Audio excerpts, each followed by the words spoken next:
Em Bornéu, onde a névoa da floresta é tão densa quanto um véu de mistério, ainda existem coisas que a humanidade jamais viu. Naquela escuridão úmida, vivem criaturas que nunca foram observadas por completo. Passos que não deixam rastros.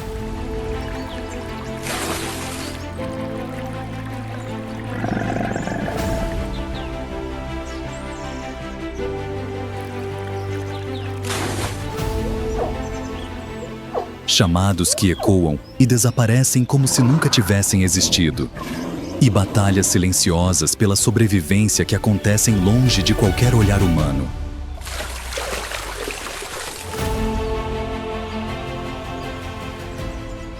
Bornéu não é apenas uma floresta. É um labirinto de espíritos selvagens.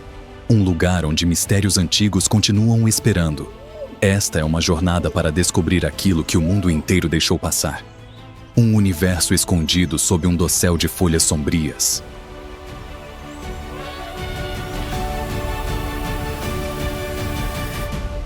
Bem-vindo ao documentário de vida selvagem, Bornéu Selvagem, a última floresta perdida da Indonésia.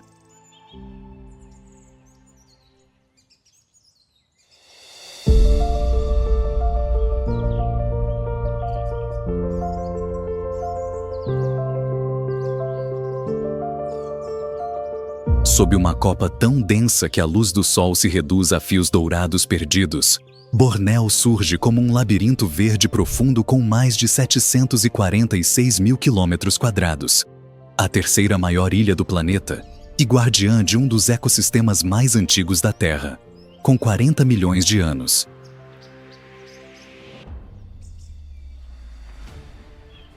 Isto não é apenas uma floresta tropical. É um outro mundo, onde a umidade ultrapassa 80%.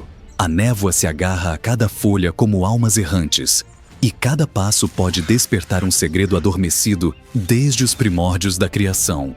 Em um lugar onde as árvores dipterocarpáceas, com mais de 76 metros de altura, erguem-se como colunas de um templo natural, mais de 15 mil espécies de plantas e 221 espécies de mamíferos e 420 espécies de aves tecem juntas uma rede de vida tão complexa que qualquer mínimo movimento pode ser o sinal de uma criatura jamais registrada. Rios negros como Tinta, Capuas, Mahakam, Kinabatangan serpenteiam pelo coração da floresta, carregando sedimentos, sombras e histórias que o mundo moderno ainda não conhece. Nesta terra encharcada, onde a chuva pode cair 300 dias por ano, vida e morte se misturam como um único fôlego, lembrando que tudo segue uma ordem maior, invisível aos olhos humanos. No alto das copas, o orangotango de Bornéu.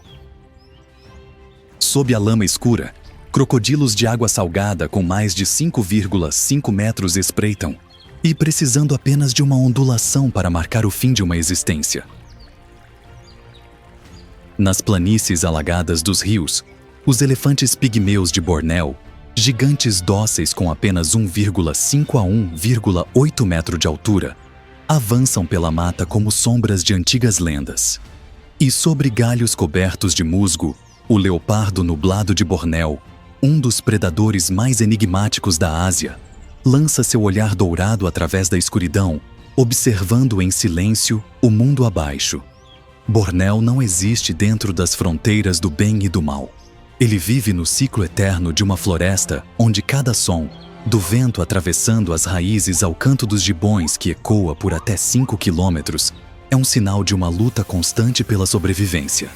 As perseguições entre pitons reticuladas de quase 6 metros e bandos de macacos, as emboscadas do urso malaio ao farejar frutos maduros, e ou os ataques repentinos dos golfinhos irrawaddy nas águas turvas. Tudo isso compõe a sinfonia primordial de Bornéu, caótica, implacável, mas de uma beleza quase divina. Aqui, cada batida do coração está ligada à sombra da floresta. A vida brota da lama negra, das copas e dos rios, apenas para desaparecer rapidamente nos braços dos predadores que cumprem seu papel nesse equilíbrio antigo. Bornéu não é apenas uma ilha. É o último grande segredo das florestas tropicais da Ásia. Um mundo do qual o ser humano tocou apenas a superfície. E no centro desse labirinto verde, onde a escuridão sempre esconde mais do que os olhos podem ver, ergue-se o reino dos dominadores. Criaturas que vivem sob a lei das garras, da força e do território. É aqui que começa a história dos predadores e da eterna disputa por poder e domínio.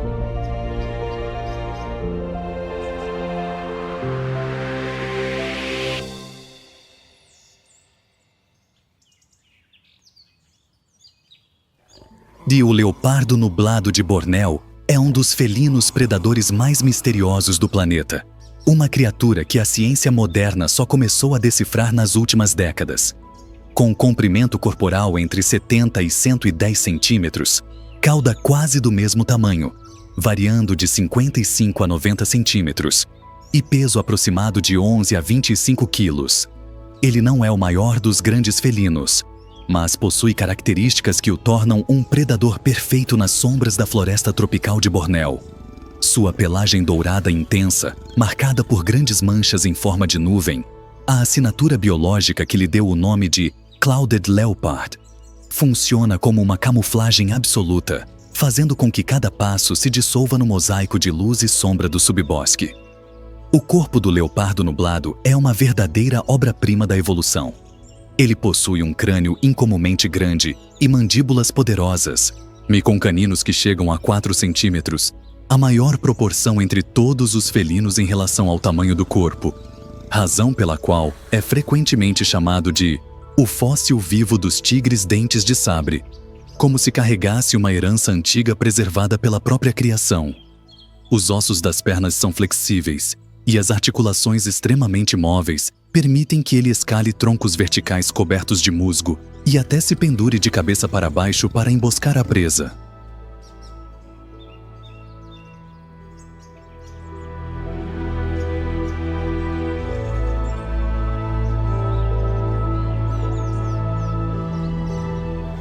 Diferente de muitos felinos terrestres, o leopardo nublado de Bornéu passa a maior parte do tempo nos estratos superiores da floresta, movendo-se com silêncio absoluto. É um caçador solitário, que depende da emboscada. Segue a presa discretamente, escolhe o instante exato e salta com um ataque que pode ultrapassar 5 a 6 metros no ar.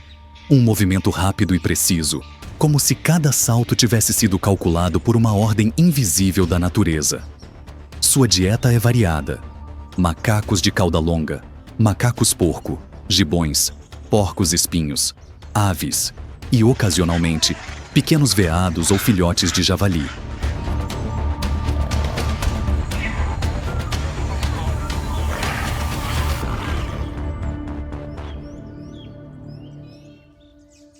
Os competidores diretos do leopardo nublado na floresta incluem a piton reticulada, o urso malaio e, em áreas de floresta alagada, ocasionalmente o crocodilo de água salgada. Ainda assim, graças à sua flexibilidade incomparável e à capacidade de se mover onde poucos conseguem, o leopardo nublado costuma sair vencedor nas disputas silenciosas do coração da selva. No ecossistema de Bornéu, o leopardo nublado exerce o papel de um verdadeiro regulador das populações. Ele controla os números de primatas, roedores e pequenos herbívoros, espécies que, sem esse controle natural, poderiam causar danos profundos à regeneração das árvores jovens e à vegetação da floresta. O desaparecimento do leopardo nublado deixaria um vazio significativo na cadeia alimentar, empurrando o ecossistema para o desequilíbrio, especialmente em regiões já degradadas ou fragmentadas pela ação humana. Quando um predador desse nível se perde, todo o sistema sofre, como se uma peça essencial da criação fosse retirada. Mesmo sendo um predador de topo dentro do seu território, o leopardo nublado de Bornéu carrega uma beleza silenciosa, cauteloso, orgulhoso e quase impossível de capturar pelo olhar. No folclore de muitos povos indígenas, ele é visto como um espírito guardião da floresta.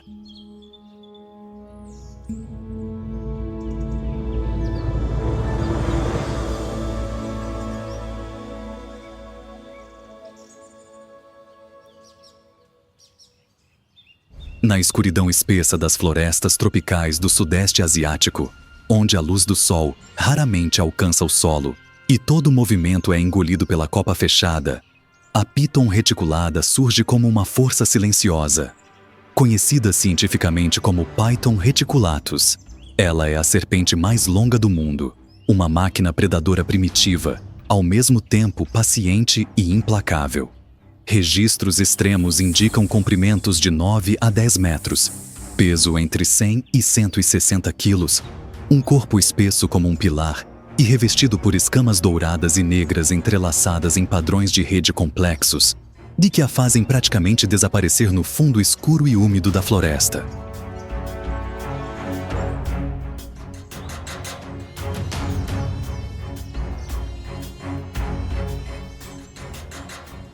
O corpo da Piton reticulada foi moldado para caçar nas sombras. Seu crânio extremamente flexível abriga mais de 400 dentes pequenos, curvados para trás, capazes de prender a presa em uma fração de segundo.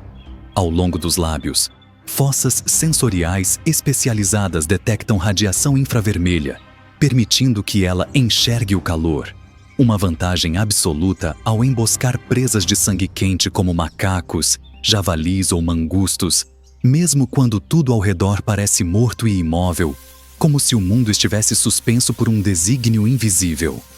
A musculatura, milhares de feixes musculares percorrendo todo o corpo, é a fonte de sua força extraordinária.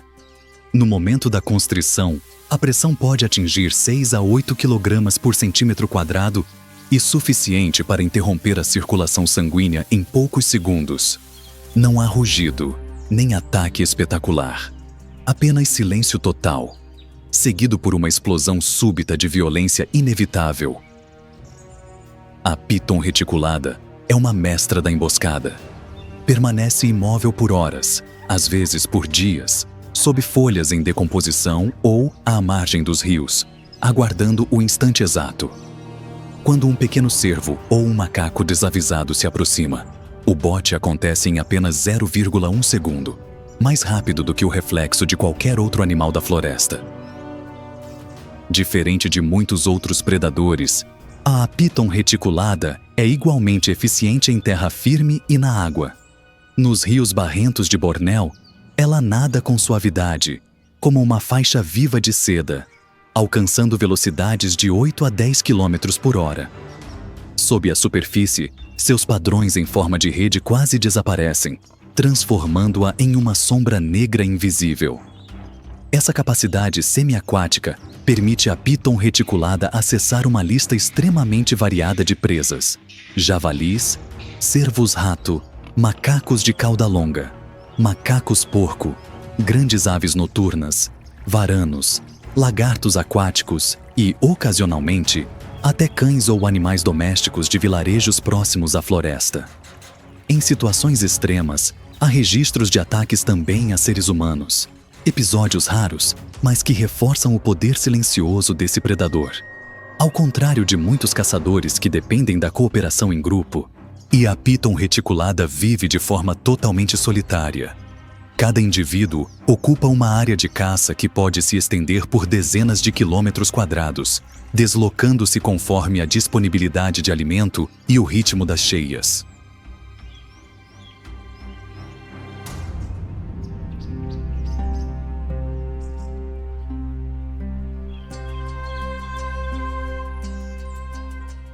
Dentro do ecossistema de Bornéu, a Piton reticulada é um elo de importância crítica. Ela regula populações de herbívoros de pequeno e médio porte, reduzindo a pressão sobre mudas e árvores jovens. Ao eliminar indivíduos fracos, idosos ou desorientados, contribui para a saúde geral de diversas espécies, um equilíbrio que muitos enxergam como parte de uma ordem maior da natureza. A ausência dessas serpentes em áreas afetadas pela caça ilegal provoca desequilíbrios profundos, levando à explosão de populações de macacos, roedores e javalis, o que resulta em danos às plantações humanas e às florestas em regeneração. A Piton reticulada não cria perseguições frenéticas como os grandes felinos ou os crocodilos. Ela não ruge, não se exibe. Seu poder reside no silêncio, na capacidade de desaparecer diante dos olhos, no aperto frio e calculado que a natureza aperfeiçoou ao longo de milhões de anos. Para muitas comunidades indígenas, Mia Piton reticulada é um ser sagrado, ao mesmo tempo guardiã da floresta e sinal de advertência de que a escuridão da criação carrega uma força que o ser humano jamais deve subestimar.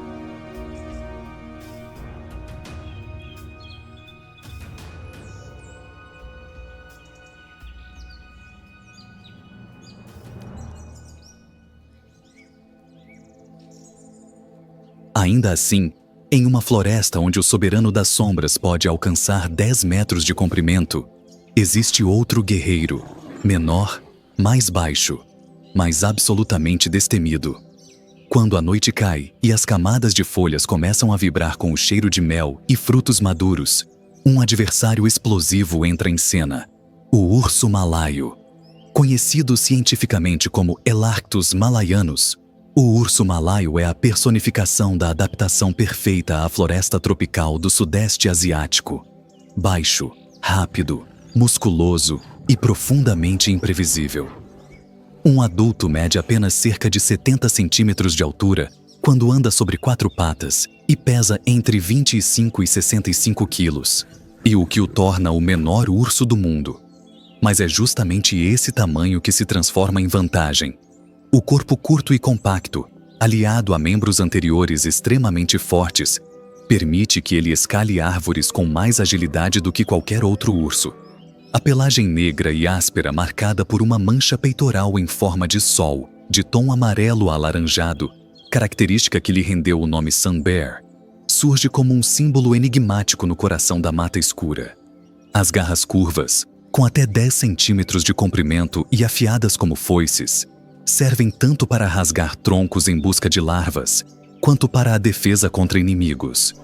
A dentição do urso malaio é uma obra-prima da evolução, e caninos afiados combinam-se com uma língua que pode atingir 20 a 25 centímetros, a mais longa entre todos os ursos, permitindo que ele alcance profundamente colmeias e cavidades de árvores para sugar mel, capturar cupins e devorar insetos macios.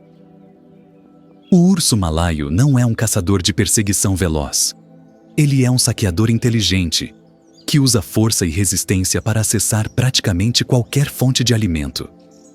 Sua dieta inclui insetos, cupins, formigas, mel silvestre, frutos da floresta, filhotes de aves e ovos, esquilos, anfíbios, lagartos e, ocasionalmente, carcaças de animais mortos. Embora raramente ataque presas grandes, o urso malaio é capaz de derrubar animais de porte médio com uma mordida poderosa, capaz de quebrar cascas de coco ou carapaças finas de tartarugas. Uma demonstração de força que parece desproporcional ao seu tamanho. Sua habilidade de escalada é quase incomparável. Um indivíduo adulto pode subir por um tronco liso e vertical em apenas 2 movimentos, alcançando galhos elevados para encontrar colmeias ou escapar de predadores. O urso malaio é famoso por seu temperamento imprevisível. Apesar do porte reduzido, é considerado o urso mais agressivo do mundo. Seus ataques visam diretamente o rosto e o pescoço do adversário. Uma estratégia primitiva, porém extremamente eficaz. Isso o torna um oponente perigoso para leopardos nublados, cães selvagens e grandes pitons, predadores que podem caçar filhotes, mas hesitam diante da fúria defensiva de uma fêmea adulta.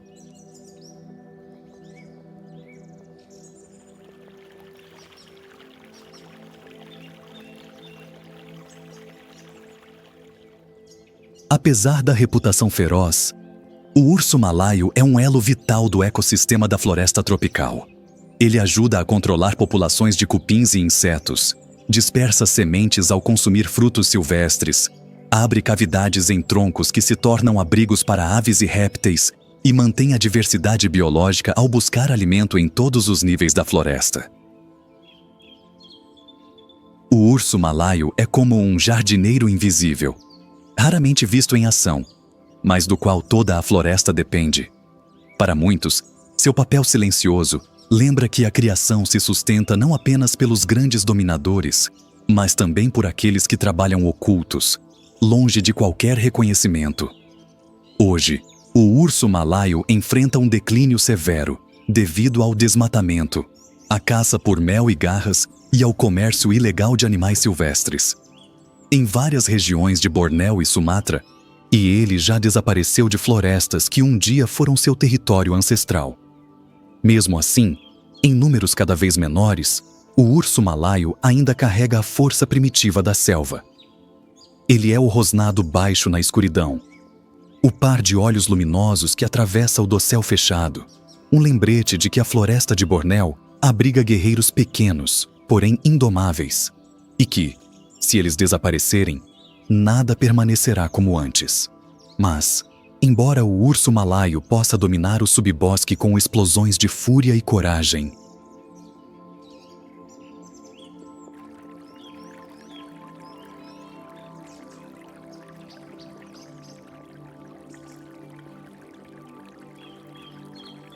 há nos rios barrentos que atravessam a floresta tropical de Bornéu, onde a superfície da água parece tranquila, mas esconde incontáveis segredos, o crocodilo de água salgada, crocodilos porosos, permanece imóvel como um tronco apodrecido.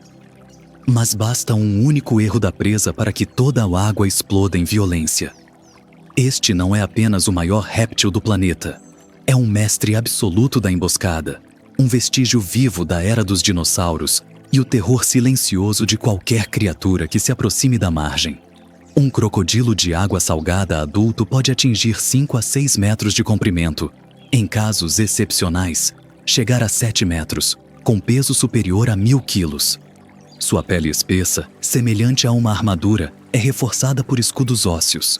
E o crânio maciço sustenta mandíbulas capazes de gerar uma força de mordida próxima a 5.000 libras por polegada quadrada. Cerca de 350 kg força por centímetro quadrado. A mais poderosa já registrada no reino animal. Os olhos posicionados no topo da cabeça e as narinas elevadas permitem que ele observe e respire, enquanto todo o corpo permanece submerso na escuridão. O olfato extremamente aguçado detecta traços mínimos de sangue a centenas de metros de distância. Cada detalhe compõe uma máquina de caça que a natureza, ou para muitos, a própria obra da criação, vem aperfeiçoando há 200 milhões de anos. Diferente da agressividade explosiva do urso malaio ou do aperto silencioso da piton reticulada, e o crocodilo de água salgada escolhe a arma mais perigosa que existe na natureza: a paciência absoluta. Ele pode permanecer imóvel por horas, às vezes por dias, aguardando apenas o instante exato em que a presa se inclina para beber água.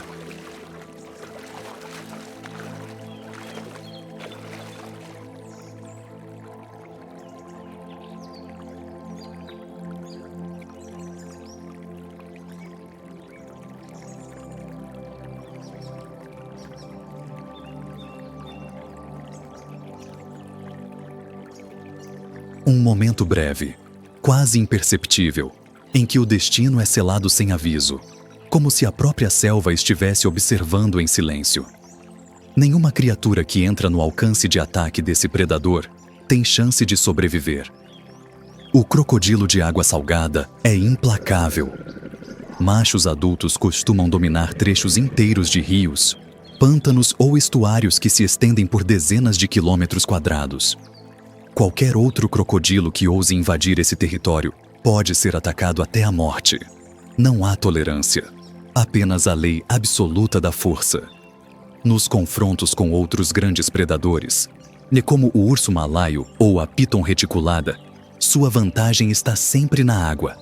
Basta um único passo em falso da presa para que o rio a engula em silêncio, como se nunca tivesse existido. O crocodilo de água salgada exerce um papel crucial no controle das populações de grandes animais. Ele impede que javalis, veados e outros herbívoros se multipliquem de forma descontrolada e devastem a vegetação da floresta. Ao eliminar indivíduos fracos ou doentes, também contribui para a limpeza dos ambientes aquáticos e para o equilíbrio da cadeia alimentar.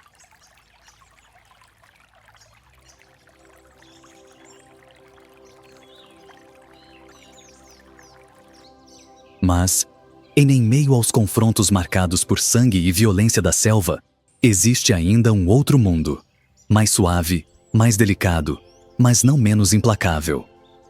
No alto das copas, a dezenas de metros do chão, onde os últimos raios de luz do dia ainda resistem, funciona um universo completamente diferente. O universo dos primatas. Criaturas que vivem da inteligência, das emoções e dos laços familiares. O oposto absoluto do mundo dos predadores.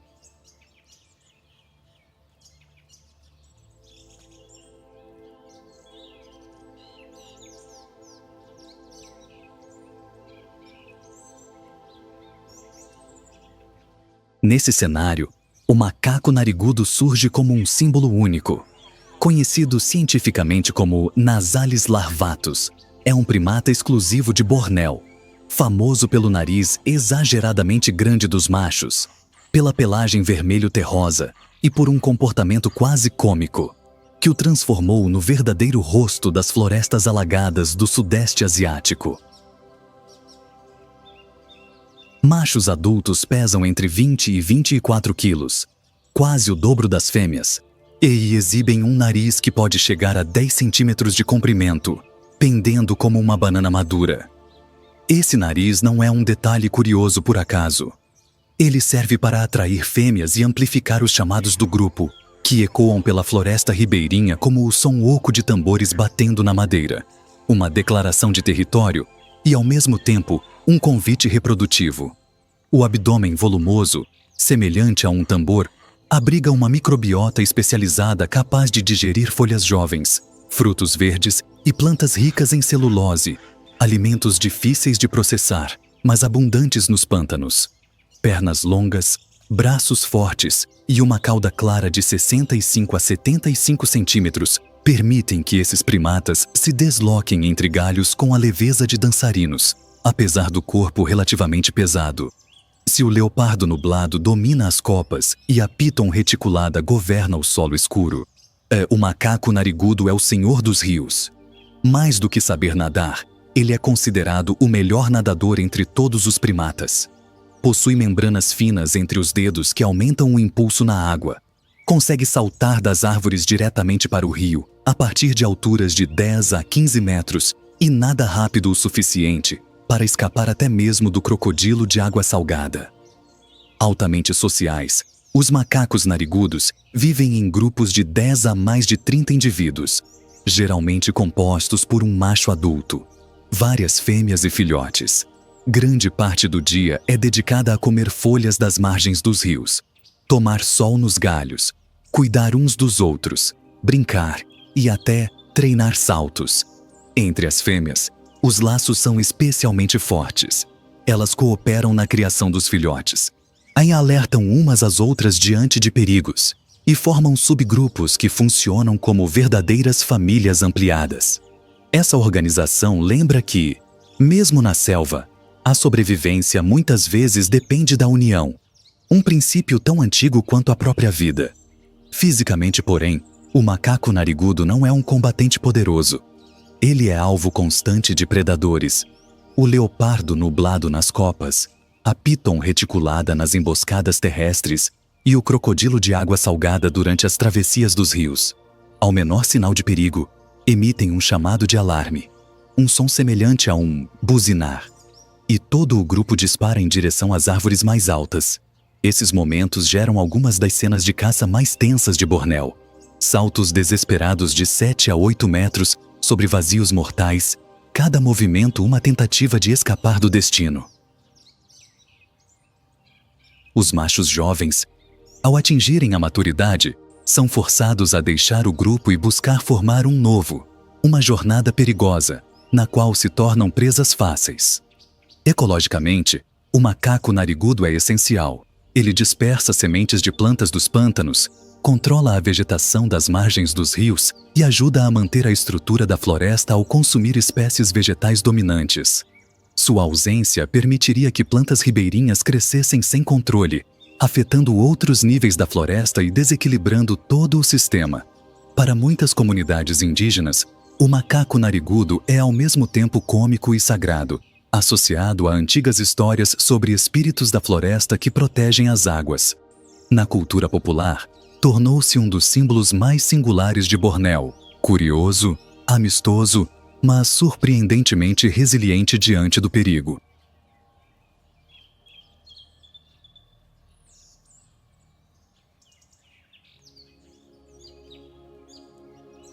Entre as copas altíssimas da floresta tropical de Bornéu, onde a luz do sol mal consegue penetrar em finos feixes, o orangotango de Bornéu, Pongo pygmaeus, move-se lentamente, como uma sombra vermelha e pesada. Ele é um dos primatas mais inteligentes do planeta, um habitante de um mundo suspenso a 30 a 40 metros acima do solo, e o símbolo vivo de um ecossistema que está desaparecendo pouco a pouco. Machos adultos podem pesar entre 75 e 100 quilos, com uma envergadura de braços que chega a 2,2 metros, fortes o suficiente para quebrar galhos grossos com um único puxão. A pelagem espessa e avermelhada cobre todo o corpo como uma chama lenta. Os machos maduros desenvolvem grandes bolsas nas bochechas, chamadas flanges, que funcionam como caixas de ressonância. Graças a elas, seus chamados territoriais podem ecoar por 1 a 2 quilômetros, atravessando múltiplas camadas da floresta.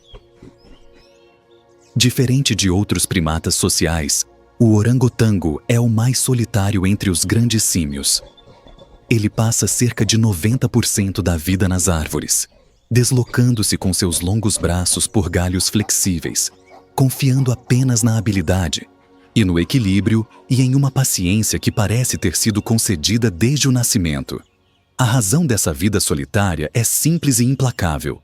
A floresta de Bornéu é riquíssima em biodiversidade, mas pobre em energia concentrada. Os alimentos, frutos, brotos, cascas, insetos, estão espalhados. Dividir significaria não sobreviver. O orangotango possui uma inteligência extraordinária.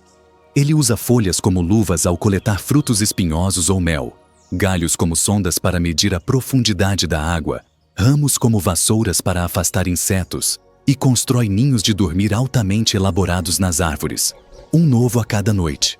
A ciência já documentou mais de 100 comportamentos de uso de ferramentas nessa espécie, um dos índices mais altos fora da humanidade.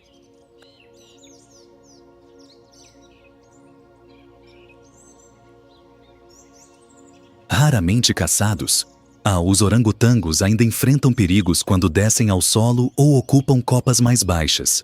Pitons reticuladas, leopardos nublados de Bornéu e crocodilos de água salgada ao atravessar riachos. Para sobreviver, movem-se lentamente, calculam cada apoio das mãos e observam o ambiente com olhos castanhos atentos, refletindo a luz fragmentada da floresta, como se cada passo fosse uma decisão entre a vida e a morte. O ciclo reprodutivo do orangotango está entre os mais lentos de todo o reino animal. A gestação dura cerca de 8,5 meses. Cada parto gera apenas um filhote. O intervalo entre nascimentos pode chegar a 6 a 9 anos. Nenhum outro primata, exceto o ser humano, investe tanto tempo e energia na criação dos filhos. A mãe ensina tudo. Quais frutos são seguros, como construir ninhos, como escalar, como evitar predadores, todo o conjunto de habilidades necessárias para viver na floresta tropical. É um aprendizado paciente, quase devocional, passado de geração em geração.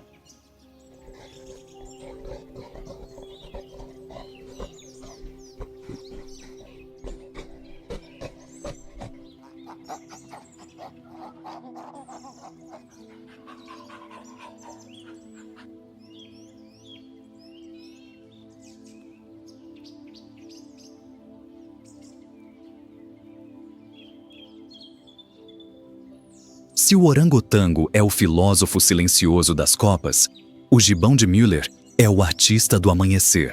Muito menor que o orangotango, o gibão de Müller pesa apenas 4 a 8 quilos, mas possui uma capacidade de locomoção entre as mais impressionantes do mundo dos primatas. Com um único balanço dos braços, consegue saltar 8 a 12 metros no ar. Sua velocidade durante a braquiação, o movimento contínuo de se balançar pelos braços, pode chegar a 55 km por hora. Um desempenho que quase nenhuma outra espécie consegue igualar. Seu corpo praticamente não acumula gordura. Os braços são mais longos que as pernas. Os ombros extremamente flexíveis. Tudo parece ter sido cuidadosamente moldado para permitir que ele deslize pelo espaço como um fluxo vivo, leve e preciso, como se obedecesse a uma harmonia maior da criação. Todas as manhãs, os casais de gibões de Müller, que vivem em pares monogâmicos, elevam suas vozes. O canto pode ecoar por até 2 quilômetros, composto por múltiplas camadas sonoras complexas. E eles não cantam apenas para marcar território, mas para declarar: ainda estamos aqui. A família permanece unida. Um ritual diário que soa como uma afirmação de existência, quase uma oração lançada sobre a floresta desperta. Uma família típica de gibões de Müller é formada por um casal unido por toda a vida e 1 a 3 filhotes de diferentes idades. Alimentam-se de folhas, frutos, seiva e pequenos insetos. Durante os deslocamentos, o filhote se agarra firmemente ao ventre da mãe, enquanto o pai segue atrás, atento a qualquer ameaça. Sem o canto do gibão de Müller, o ecossistema de Bornéu perde algo que vai além de uma espécie.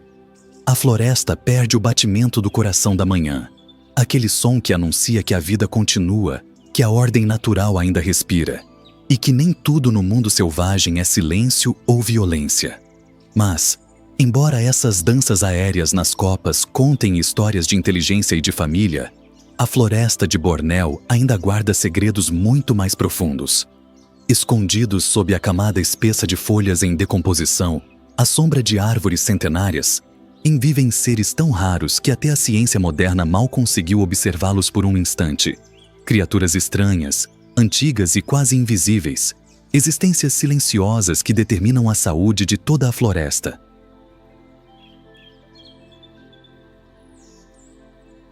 O pangolim de Sunda mede entre 40 e 65 centímetros de comprimento, com uma cauda quase tão longa quanto o corpo, e pesa de 4 a 10 quilos.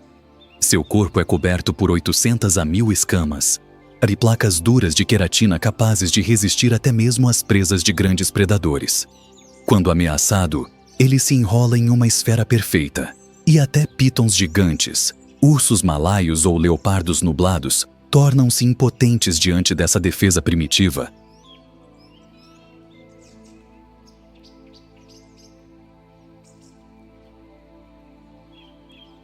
Especialista absoluto em formigas e cupins, o pangolim de Sunda possui uma língua que pode alcançar 40 centímetros, saliva extremamente pegajosa e patas dianteiras com garras curvas e poderosas, ideais para romper cupinzeiros e formigueiros endurecidos.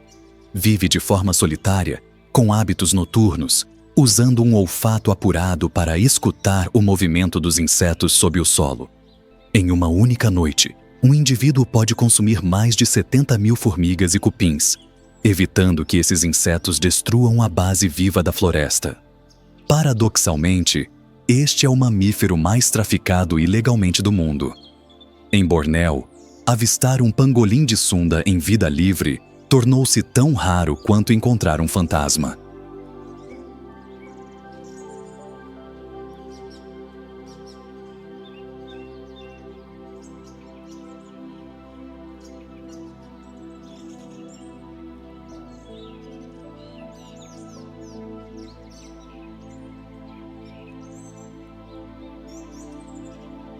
Em contraste com o porte colossal de seus parentes asiáticos, o elefante pigmeu de Bornéu, Elephas maximus borneensis, é o gigante gentil da floresta de Bornéu. Com altura entre 1,6 e 2,5 metros, corpo arredondado, pernas curtas e uma cauda longa que quase toca o chão. E ele carrega uma aparência curiosamente infantil, ao mesmo tempo terna e ancestral. A aparência engana. O elefante pigmeu de Bornéu é considerado o elefante mais dócil da Ásia. Pouco agressivo, profundamente social e extremamente inteligente. Cada manada, geralmente com 8 a 20 indivíduos.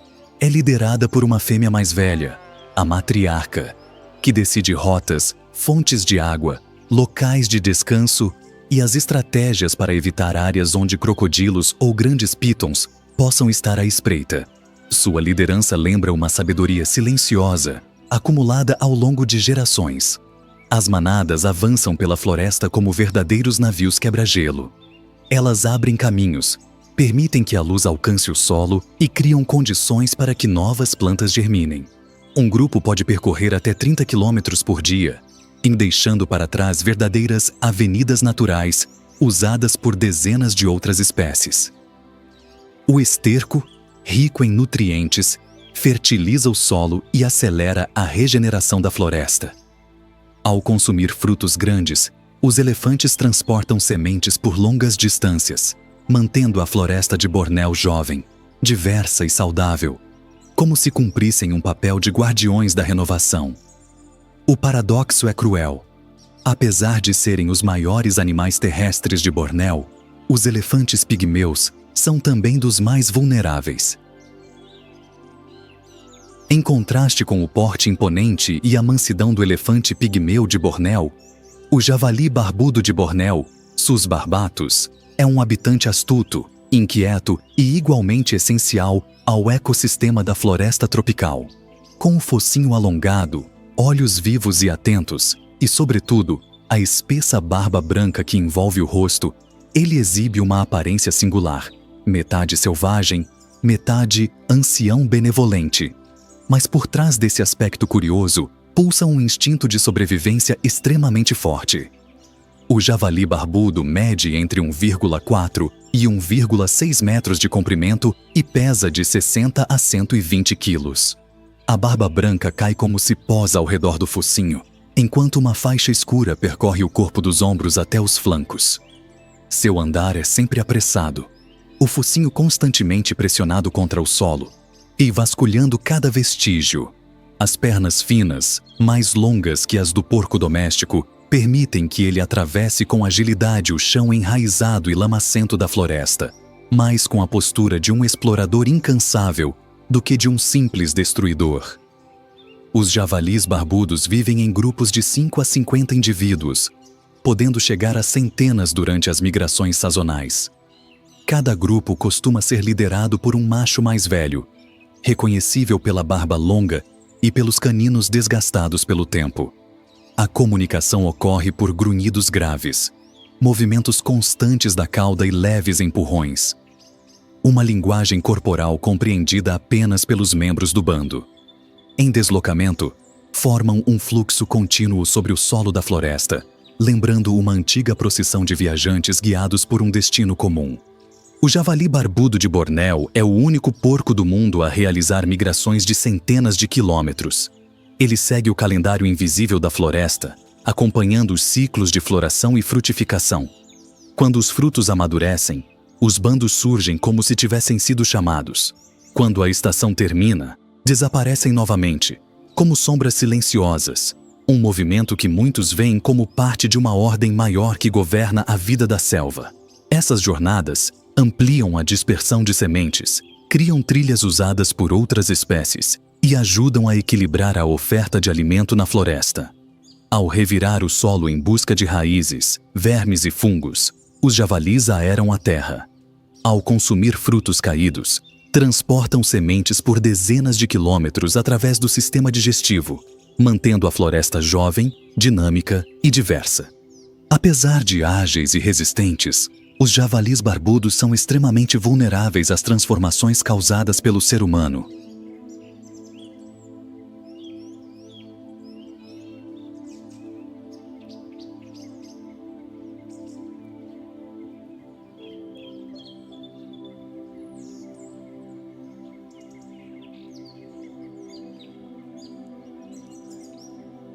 A perda das rotas migratórias devido ao desmatamento, cercas agrícolas que bloqueiam caminhos ancestrais, armadilhas ilegais e a redução de frutos provocada pelas mudanças climáticas. Quando uma rota migratória é interrompida, um bando inteiro pode desaparecer em poucas estações. E cada vez que um grupo de javalis barbudos se perde, a floresta perde um de seus ritmos vitais, como se um sopro silencioso da criação fosse interrompido, levando consigo um fragmento da memória viva de Bornéu. Entre as histórias de predadores, de primatas inteligentes e de criaturas raras escondidas na escuridão, existe ainda outra força que governa silenciosamente o destino de toda a floresta de Bornéu. Um inimigo invisível e sem passos, sem garras, mas mais poderoso do que qualquer animal que já reinou aqui: a mudança climática.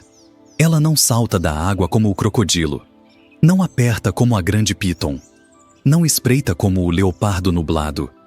Ela se infiltra em cada molécula de ar, se prende a cada gota de água e altera todos os fluxos de vida da floresta, quase imperceptível, mas constante, como um juízo lento que ninguém consegue evitar. Bornéu é a Ilha da Chuva. Mais de 3.000 milímetros de precipitação por ano moldaram pântanos complexos, grandes sistemas fluviais e vastas florestas alagadas. O lar do macaco narigudo, do orangotango e de centenas de espécies de aves aquáticas. Durante milênios, esse ciclo previsível sustentou a vida, como uma ordem natural cuidadosamente equilibrada. Mas nas últimas 2 décadas, esse equilíbrio começou a se romper. A estação chuvosa chega mais tarde e dura menos tempo. A estação seca se prolonga cada vez mais. As secas ocorrem com uma frequência quase 2 vezes maior do que no passado. Rios que antes corriam caudalosos, agora se tornam rasos e fragmentados, transformando-se em armadilhas fatais para os golfinhos do Irrawaddy, grandes peixes de água doce e até para manadas de elefantes pigmeus, que dependem de fontes de água estáveis para sobreviver. É uma transformação silenciosa, mas implacável, um lembrete de que, quando os ciclos da criação são alterados, até os ecossistemas mais antigos e resilientes podem ser colocados à prova. Em Bornéu, o maior predador já não tem dentes nem presas. Ele age no tempo, na água e no clima, redefinindo o futuro da floresta sem emitir um único som. A floresta tropical funciona como uma máquina extremamente delicada, sustentada pelo equilíbrio entre calor e umidade. Mas quando a temperatura regional aumenta apenas 1 a 1,5 graus Celsius, todo o sistema começa a falhar. Os orangotangos perdem espécies de frutos que só sobrevivem em climas frescos e úmidos. Morcegos frugívoros caem mortos em massa durante ondas de calor que ultrapassam 40 graus Celsius. Grandes pítons tornam-se mais ativas, intensificando conflitos com outras espécies. Bornéu nunca foi uma terra moldada pelo fogo. Ainda assim, em estações secas anormalmente prolongadas, incêndios em solos de turfa se espalham mais rápido do que qualquer tentativa de controle humano.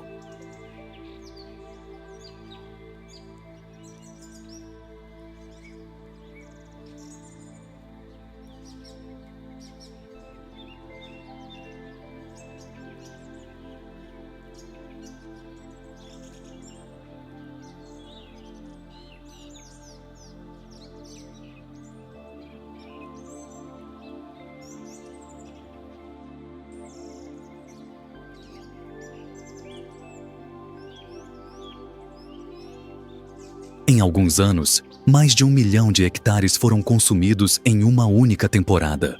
A fumaça cobre regiões inteiras, e forçando os gibões de Müller e aves florestais a abandonar seus ninhos, enquanto macacos narigudos se perdem de seus grupos. Inúmeras espécies de insetos, a base invisível da cadeia alimentar, simplesmente desaparecem de áreas antes exuberantes. Onde antes existiam comunidades inteiras de orangotangos, hoje restam apenas troncos carbonizados e o solo rachado pelo calor. A mudança climática torna-se ainda mais devastadora quando combinada com o desmatamento humano.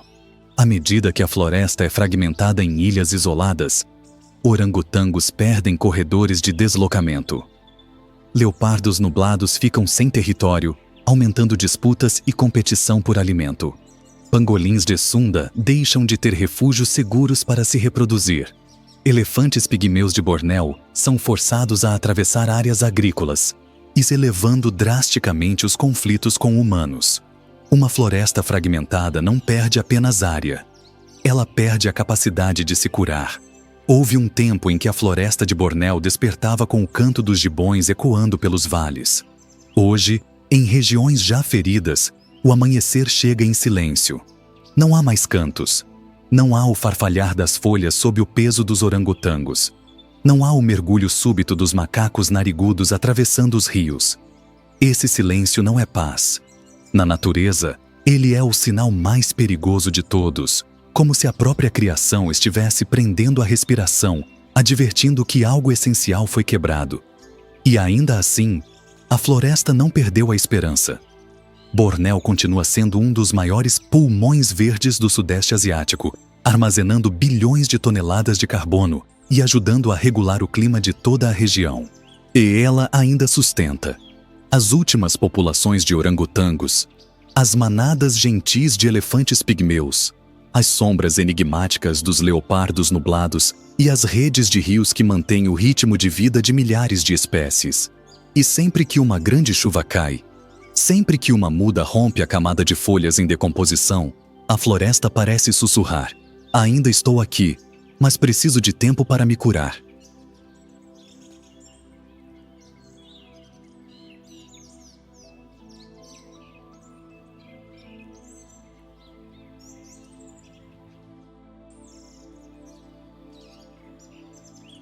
Entre florestas que encolhem sob o calor crescente, rios que mudam de curso e áreas verdes fragmentadas em pedaços isolados, existe outra força que luta dia e noite, sem garras, sem presas, sem instinto de caça, mas com algo de que toda forma de vida em Bornéu depende para sobreviver: a vontade de proteger a vida.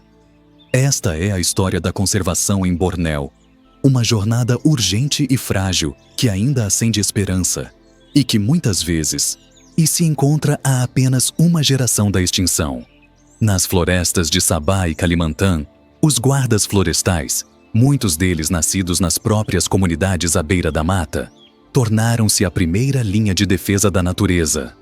Eles caminham 20 a 30 quilômetros por dia, vasculhando cada trecho da floresta, seguindo rastros quase invisíveis deixados no solo úmido. Desarmam armadilhas mortais uma a uma. Impedem caçadas ilegais de pangolins, leopardos nublados e langures. E acompanham os deslocamentos das manadas de elefantes pigmeus, garantindo que não avancem sobre áreas agrícolas, onde conflitos entre humanos e elefantes podem destruir famílias inteiras.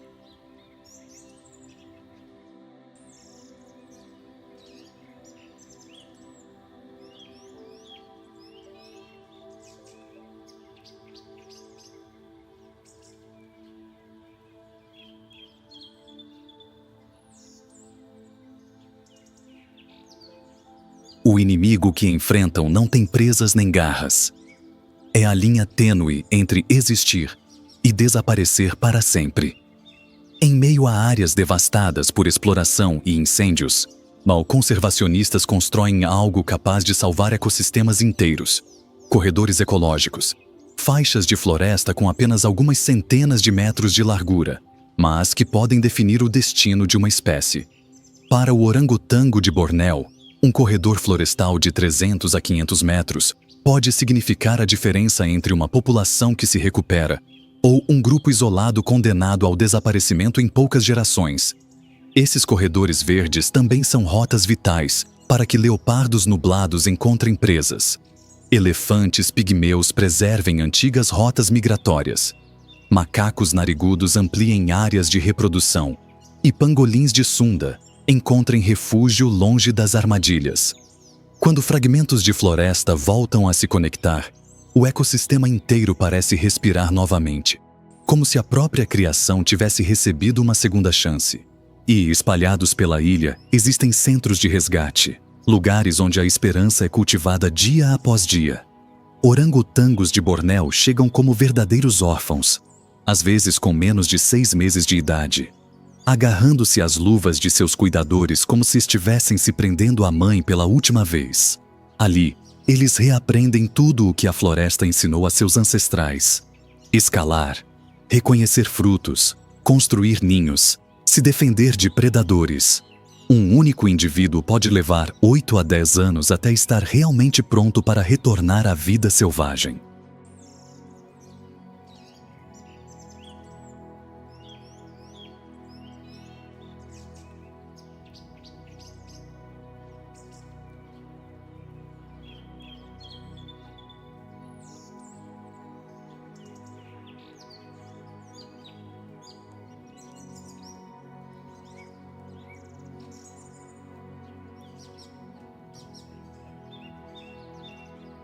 Coleiras com GPS acompanham os deslocamentos das manadas de elefantes, emitindo alertas antecipados às comunidades quando se aproximam de áreas agrícolas, reduzindo conflitos, evitando mortes e mantendo as famílias unidas.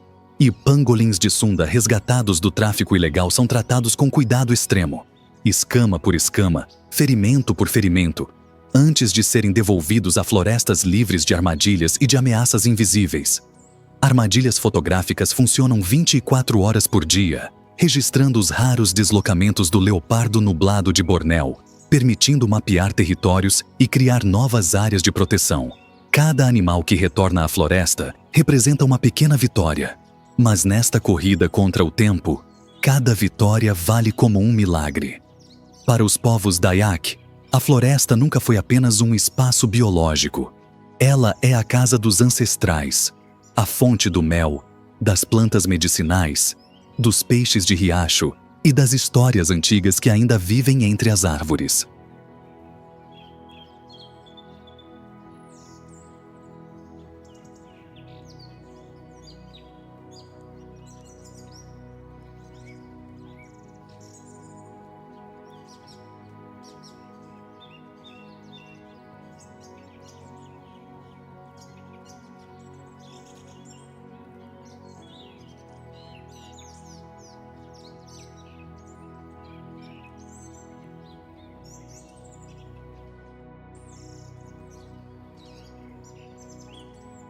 Hoje, a essas comunidades tornaram-se alguns dos aliados mais fortes da conservação. Guiam guardas florestais, protegem nascentes, denunciam áreas com armadilhas e preservam um conhecimento herbal que nenhum laboratório moderno consegue reproduzir. Sem eles, Bornéu perderia a memória de si mesma. Na era da hiperconectividade, a tecnologia tornou-se uma aliada inesperada da floresta tropical ancestral. Drones patrulham os céus para detectar incêndios precocemente. Inteligência artificial identifica sons de tiros e alerta os guardas. Satélites monitoram o desmatamento em tempo real. GPS acompanha espécies ameaçadas para mapear rotas migratórias. A ciência moderna está ampliando os limites do que a humanidade pode fazer, e a floresta está sendo vista, protegida e compreendida como nunca antes. Apesar dos desafios imensos, Bornéu ainda não caiu. E, de alguma forma, a floresta continua enviando sinais de esperança. Áreas de florestas alagadas se recuperam em apenas 5 a 7 anos quando recebem descanso. Populações de macacos narigudos mostram crescimento em novos corredores ecológicos. Leopardos nublados voltam a ser registrados por câmeras em regiões onde haviam desaparecido.